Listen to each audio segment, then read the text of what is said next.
بسم اللہ الرحمن الرحیم۔ السلام علیکم ناظرین، نبی کریم صلی اللہ علیہ وآلہ وسلم نے سونے سے پہلے 3 مرتبہ بستر جھاڑنے کا حکم کیوں دیا؟ سائنسدانوں نے تحقیق کی تو نتائج نے سب کو دنگ کر دیا۔ ایسی بات کہہ دی کہ آپ بھی بے اختیار سبحان اللہ کہہ اٹھیں گے۔ ناظرین، اسلام ایک مکمل ضابطۂ حیات ہے جس میں زندگی کے ہر پہلو سے متعلق رہنمائی موجود ہے، اور ہمارے پیارے نبی صلی اللہ علیہ وآلہ وسلم نے آج سے 1400 سال قبل جو سنت اختیار کی تھی اور اس پر عمل پیرا ہونے کا حکم دیا تھا، آج سائنس بھی ان احکامات کو درست تسلیم کر رہی ہے۔ ہمارے پیارے نبی سرکار دو عالم صلی اللہ علیہ وآلہ وسلم نے جہاں سونے سے قبل باوضو ہونے کا حکم دیا ہے، تو وہیں نماز سے قبل دانتوں کو صاف کرنے کا حکم بھی موجود ہے، اور سائنس کہتی ہے کہ ایسا کرنے سے انسان دانتوں کی بیماریوں کے ساتھ ساتھ دل اور معدے کی مہلک بیماریوں سے بھی محفوظ رہتا ہے۔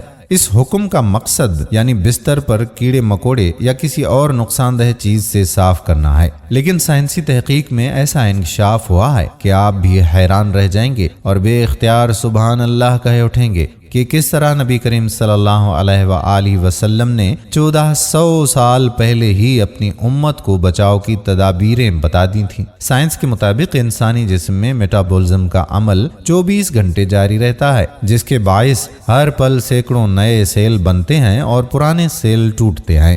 حیران کن بات یہ ہے کہ سونے کے دوران جسم میں ٹوٹنے والے سیل بستر ہی پر گر جاتے ہیں، جو انتہائی چھوٹے ہونے کے سبب نظر نہیں آتے۔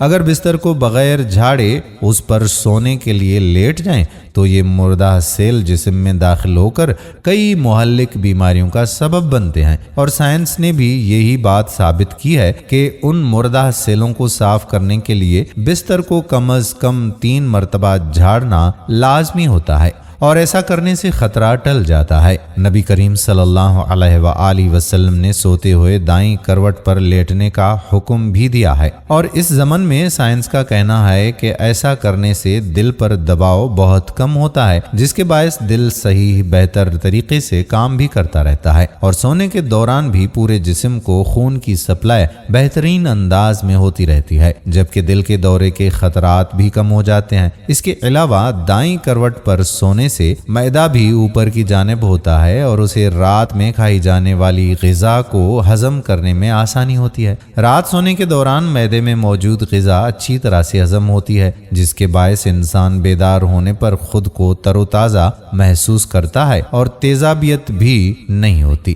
دوستو، ہم امید کرتے ہیں کہ ہماری آج کی یہ ویڈیو آپ کو پسند ضرور آئی ہوگی۔ آپ خود بھی اس سنت کو اپنائیں اور دوسروں کے ساتھ بھی صدقہ جاریہ کی نیت سے اسے شیئر کر دیں۔ آنے والی ویڈیو تک اپنے میزبان قادر بخش کلہوڑو کو اجازت دیجیے۔ اللہ حافظ۔